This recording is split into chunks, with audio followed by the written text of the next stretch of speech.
मध्य प्रदेश के नगरीय प्रशासन मंत्री भूपेंद्र सिंह ने गंदगी हटाओ अभियान पर कहा, माननीय प्रधानमंत्री मोदी ने गंदगी भारत छोड़ो अभियान प्रारंभ किया है।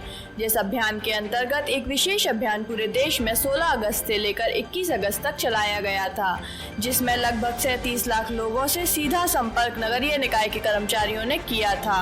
गंदगी भारत छोड़ो अभियान वर्ष भर चलेगा। उन्होंने मुख्यमंत्री शिवराज सिंह चौहान द्वारा की जा रही समीक्षा बैठक, कांग्रेस के द्वारा प्रदर्शन और कांग्रेस द्वारा चावल की गुणवत्ता पर उठाए जा रहे सवालों पर भी बात की। आइए सुनते हैं उन्होंने और क्या क्या कहा। देखिए, माननीय प्रधानमंत्री जी ने पूरे देश में गंदगी भारत छोड़ो अभियान प्रारंभ किया है। इस अभियान के अंतर्गत एक विशेष अभियान पूरे प्रदेश में 16 अगस्त से लेकर 31 अगस्त तक पूरे प्रदेश में चलाया गया, जिसमें लगभग 37 लाख लोगों से सीधे संपर्क नगरीय निकाय के कर्मचारियों ने किया। गंदगी भारत छोड़ो अभियान अब ये वर्ष भर चलेगा। स्वच्छता को लेकर हम लोग वर्ष भर कार्यक्रम चलाएंगे और अब ये भी तय किया है कि स्वच्छता की क्वार्टरली स्टेट लेवल पे हम लोग रैंकिंग करेंगे, जिससे कि वर्ष भर ये कार्यक्रम चले। प्रत्येक 3 माह में स्वच्छता की स्टेट लेवल पर रैंकिंग होगी।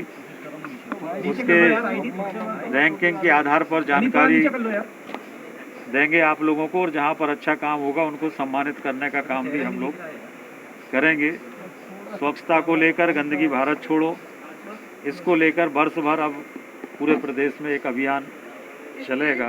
देखिए, ये बात सही है कि बाढ़ की वजह से अनेक नगरीय निकायों में कहीं पर वाटर सप्लाई प्रभावित हुई है, कहीं पर सीवर सिस्टम प्रभावित हुआ है।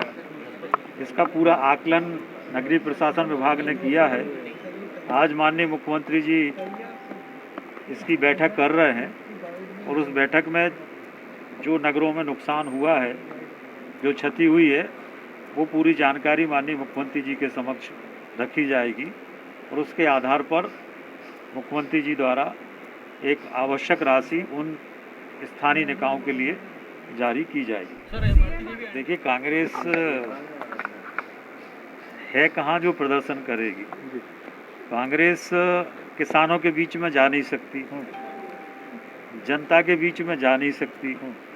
कांग्रेस जो भी है वो फेसबुक, ट्विटर, सोशल मीडिया, इस पे ही कांग्रेस है। इसके अलावा कांग्रेस मैदान में नहीं है। तो जब मैदान में नहीं है तो ये सब करेंगे कैसे।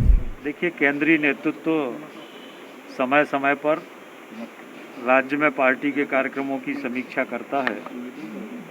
मध्य प्रदेश में जो आने वाले 27 उपचुनाव हैं, उन उपचुनाव की तैयारियां भी केंद्रीय नेतृत्व, तैयारियों की समीक्षा भी केंद्रीय नेतृत्व करता है। पार्टी के कार्यक्रमों की समीक्षा भी केंद्रीय नेतृत्व करता है। आगामी कार्यक्रमों के बारे में भी केंद्रीय नेतृत्व जानकारी देता है। और इसलिए एक सामान्य प्रक्रिया है। सामान्य प्रक्रिया के अंतर्गत बैठकें होती रहती हैं। कांग्रेस के पास कोई मुद्दे नहीं है। चावल कोई राज्य सरकार के गोदामों से नहीं बढ़ता है। ये तो देश भर में जो उपार्जन होता है एमएसपी के माध्यम से, समर्थन मूल्य पर जो खरीदी होती है, उसमें आता है। कई बार हो सकता है कोई लॉट गड़बड़ आता है, और जहाँ पर अगर ऐसी शिकायत होगी तो उसको ठीक करेंगे, दूसरा चावल जारी करेंगे। नहीं, अब देखिए, खरीद की प्रक्रिया एक होती है, देश भर में खरीद होती है। कहाँ पर खरीद में गलतियाँ हुई हैं ये जांच में सामने आएगा, पर सभी को अच्छा चावल दिया जाएगा, ये सरकार की जिम्मेदारी है। देखिए, भारतीय जनता पार्टी 27 की 27 सीटें जीतने जा रही है। प्रत्याशियों का चयन भी हमारी जो राज्य की चुनाव समिति है वो प्रत्याशियों के नामों के अनुशंसा केंद्रीय नेतृत्व को भेजती है। प्रदेश चुनाव समिति की बैठक होगी और वो अपने अनुशंसा केंद्रीय नेतृत्व को भेजेगी और केंद्रीय नेतृत्व फिर प्रत्याशियों की घोषणा करेगा। Thank you.